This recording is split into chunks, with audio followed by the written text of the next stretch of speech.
Précédemment dans J'aime pas ma voix. Bienvenue dans J'aime pas ma voix. Je m'appelle Sébastien. Mon pseudo depuis plus de 20 ans, c'est Esprit. Je me lance aujourd'hui dans une nouvelle aventure, celle de ce podcast, dans lequel je parlerai de moi et encore moi, sans jamais utiliser ma propre voix. En ce moment, je suis en train de me faire ghoster. Donc oui, je le redis, ça fait chier. Est-ce trop demandé d'avoir au moins un message disant « Au fait, je ne veux plus te parler ». Ouais, non, je crois que ça me fait encore un peu chier cette histoire.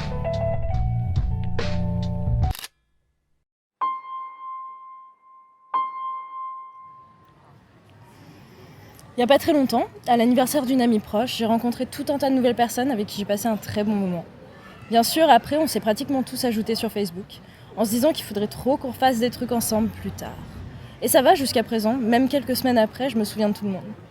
Dans le lot, il y a bien sûr des personnes avec qui j'ai beaucoup plus discuté que d'autres, dont une fille en particulier qui a été la déclencheuse involontaire de l'épisode que vous êtes en train d'entendre. En fait, il y a eu un télescopage entre une discussion par intermittence qu'on tenait elle et moi sur Messenger, et le fait qu'en même temps, j'étais en train de chercher quelles histoires j'avais envie de raconter plus tard dans J'aime pas ma voix.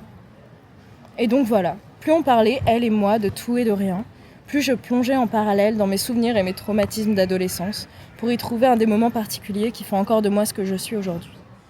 Et pile au moment où je trouvais l'histoire avec un joli petit H, voilà que ma nouvelle pote me livre un secret sur elle. Et vraiment, je la remercie, parce qu'à ce moment-là, elle n'imagine pas l'importance que ça a pour moi. Bon, revenons juste 25 ans en arrière. Je suis en 5e et mon collège organise un voyage scolaire en classe nature. On vient d'arriver au gîte et les profs qui nous accompagnent nous donnent l'ordre d'aller dans nos chambres, de ranger nos affaires et de pas traîner dans les couloirs. Bon, personnellement, on me dit un truc, j'écoute. Je suis pas du genre à chercher les emmerdes. Je suis donc dans une chambre de garçons. On est 4. Il y en a un qui dit « Bon, on va dans la chambre des filles » et les deux autres qui disent « Ok ». Ils font littéralement comme si j'étais pas là, alors que bon, j'aimerais bien venir avec eux. En fait, j'aimerais surtout être cool. Mais bon, ils sont déjà partis. Je reste donc seule dans cette chambre. Ça doit faire 15-20 minutes qu'on est arrivé là et j'ai déjà l'impression d'être invisible. C'était bien la peine de faire des kilomètres pour vivre la même chose que chez moi. Alors j'attends qu'ils reviennent. 5 minutes, 10, personne. Alors je décide de les rejoindre. Je sors donc sans aucune idée de la chambre à trouver. J'écoute discrètement aux portes et en même temps j'ai peur qu'un prof débarque et m'engueule. Je me souviens surtout du couloir tout en longueur. Au milieu du parcours, il y avait 3 petites marches. Et au moment où je les monte pour la première fois, je ne sais pas pourquoi, je me dis qu'elles vont être importantes pour moi plus tard. Donc à un moment, j'entends des rires, ceux de mes potes, puis ceux des filles. J'ai trouvé la chambre en question. Je frappe. Il y a une des filles qui ouvre et vraiment dans son regard, je lis « Putain, pas lui, mais qu'est-ce qu'il fout là ?» Derrière, je vois mes potes sur le canapé. Personne ne dit rien. Au bout d'un moment, elle me dit « Tu veux quoi ?» Moi, je réponds « Je peux entrer ?» Elle dit non. Elle ferme la porte et j'entends des rires. Et là, sincèrement, je refais 15 fois la scène dans ma tête devant la porte fermée. Je comprends pas du tout ce qui a pu se passer. Bref, je fais demi-tour, je m'assois sur la seconde des 3 petites marches du milieu du couloir. Et là, je craque. Sérieusement, je ne comprends pas. J'ai toujours été le mec gentil, j'ai toujours fait ce qu'on me demandait de faire, je fais de mal à personne et j'ai juste l'impression d'être le mec chiant en fait. Sincèrement, j'ai l'impression que mon monde vient de s'écrouler en 2 minutes. À un moment, il y a 2 personnes qui passent dans le couloir. Elles voient très bien que je pleure, mais elles s'en foutent complètement, ce qui n'arrange rien. Puis après, c'est de nouveau le silence, avant d'entendre d'autres pas dans mon dos.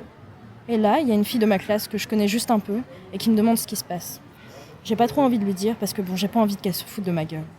Mais je sais pas, d'un coup, je tiens pas, je chiale comme pas possible et je lui explique ce qui vient de se passer. Il y avait clairement un trop-plein que je n'ai pas su maîtriser. Et là, elle me tend la main et elle me dit « Viens, on va aller dans ma chambre ». Alors si vous avez déjà vu Eternal Sunshine, il y a un moment, il y a une scène où on voit Jim Carrey quand il était petit, quand ses amis le poussent à donner des coups de marteau sur un oiseau blessé, et que juste après, il y a Clémentine qui débarque et qui le sauve. Ben, c'est quasiment la même chose là. J'ai l'impression que cette fille, elle m'a sauvée.